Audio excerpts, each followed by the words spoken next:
ಪರಪ್ಪನ ಅಗ್ರಹಾರದಲ್ಲಿ ದಿನ ದುಡ್ತಾ ಇರತಕ್ಕಂತಹ ಮಿಸ್ಟರ್ ದರ್ಶನ್ ಕಿರಿಕ್ ಮಾಡಬಾರ್ದು, ತೆಪ್ಪು ಕೂತ್ಕೋಬೇಕು. ಉಳಿದ ಕೈದಿಗಳು ಹೇಗೆ ಸೆಲ್ನಲ್ಲಿದ್ದಾರೋ ಅದೇ ತರ ಇರಬೇಕು. ಮಿಸ್ಟರ್ ದರ್ಶನ್ ಕಿರಿಕ್ ಮಾಡಿದ್ರೆ ಹುಷಾರ್. ದರ್ಶನ್ ಜೈಲಿನಲ್ಲಿ ಕಿರಿಕ್ ಮಾಡುವಂತಿಲ್ಲ, ಯಾವುದೇ ನಿಯಮವನ್ನ ಮೀರುವಂತಿಲ್ಲ, ಜೈಲಿನ ನಿಯಮಗಳನ್ನ ಉಲ್ಲಂಘನೆ ಮಾಡುವಂತಿಲ್ಲ.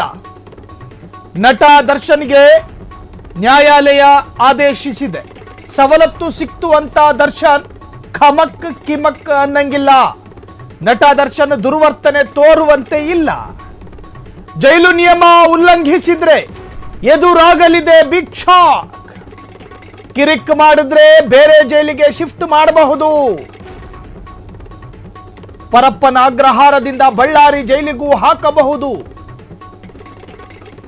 ನಟ ದರ್ಶನ್ಗೆ ಬಿಗ್ ವಾರ್ನಿಂಗ್ ಕೊಟ್ಟ ಕೋರ್ಟ್. ದರ್ಶನ್ಗೆ ರಿಲೀಫ್ ಸಿಕ್ಕರೂ ಸಂಪೂರ್ಣ ನೆಮ್ಮದಿ ಇಲ್ಲ. ಮಿಸ್ಟರ್ ದರ್ಶನ್ ಹುಷಾರಾಗಿರ್ಬೇಕು. ದನಗಳಿಗೆ ಒಣ ಹುಲ್ಲನ್ನ ಕೊಡ್ತೀವಿ, ದನಗಳ ಬೆನ್ನನ್ನ ಸವರ್ತೀವಿ, ದನಗಳನ್ನ ತುಂಬಾ ಅಚ್ಚುಕಟ್ಟಾಗಿ ನೋಡ್ಕೋತೀವಿ, ಆದರೆ ಮೂಗುದಾರ ಹಾಕೋದನ್ನು ಮರೆಯೋದಿಲ್ಲ. ಅಂದ್ರೆ ಕೈ ಬಿಟ್ಟು ಹೋಗಬಾರದು ಅಂತ. ಮೂಗು ದಾರವನ್ನ ಹಿಡಿದು ಎಳೆದಾಗ ಮೂಗಿಗೆ ಅತ್ಯಂತ ಅಪಾರ ಯಮಬಾಧೆಗಳಾಗ್ತವೆ, ದೊಡ್ಡದಾದ ನೋವಾಗುತ್ತೆ, ಹಾಗಾಗಿ ನಿಂತ್ಕೊಳ್ಳುತ್ತೆ, ಕಂಟ್ರೋಲ್ ಇರುತ್ತೆ. ದರ್ಶನ್ ಕೊರಿಯುವಂತಹ ಚಳಿ ಇದೆ ಅನ್ನೋ ಕಾರಣಕ್ಕೆ ನಿನಗೆ ಬ್ಲಾಂಕೆಟ್ ಕೊಡ್ತೀವಿ, ಘನಗಾತ್ರದ ನಿಮ್ಮ ತಲೆಯನ್ನ ಕೆಳಗಿಡೋದಕ್ಕೊಂದು ದಿಂಬು ಕೊಡ್ತೀವಿ. ಜೈಲಾಧಿಕಾರಿಗಳು ನಿಮ್ಮ ಜೊತೆ ಸರಿಯಾದ ರೀತಿಯಲ್ಲೇ ವರ್ತಿಸ್ತಾರೆ. ಹಂಗಂತ ನಿಯಮ ಮೀರಿ ಹೋದ್ರೆ ಯಾವ ನರನ ಯಾವಾಗ ಗಿಂಟಬೇಕು ಅನ್ನೋದು ಘನ ನ್ಯಾಯಾಲಯಕ್ಕೆ ಗೊತ್ತು. ಅದರ ಅರ್ಥ ನೀವು ಹೇಳ್ಕೊಂಡಿದ್ರಲ್ಲ, ಪರಪ್ಪನ ಅಗ್ರಹಾರನೇ ನನಗೆ ಬೇಕು ಅಂತ. ನೀವು ಹೇಳಿದ ಹಾಗೆ ಅದೇ ಅಗ್ರಹಾರ ಅಥವಾ ಕಾರಾಗೃಹವನ್ನು ಕೊಡೋದಿಲ್ಲ, ಬೇಕಾದ್ರೆ ಬಳ್ಳಾರಿಗೂ ಶಿಫ್ಟ್ ಮಾಡಬಹುದಾದ ಅವಕಾಶಗಳಿರ್ತವೆ. ಜೈಲಿನಲ್ಲಿ ವಿಚಾರಣಾಧೀನ ಕೈದಿ ಆಗಿರೋದ್ರಿಂದ ಅಫ್ಕೋರ್ಸ್ ಸ್ವಾಭಾವಿಕವಾಗಿ ಆತನಿಗೆ ಒಂದು ಸ್ವಲ್ಪ ಸೌಕರ್ಯಗಳನ್ನು ಕೊಡಲಾಗುತ್ತೆ. ಸಜಾ ಕೈದಿಗೆ ಈ ತರಹದ ಯಾವುದೇ ತರಹದ ಸೌಕರ್ಯಗಳು ಇರೋದಿಲ್ಲ.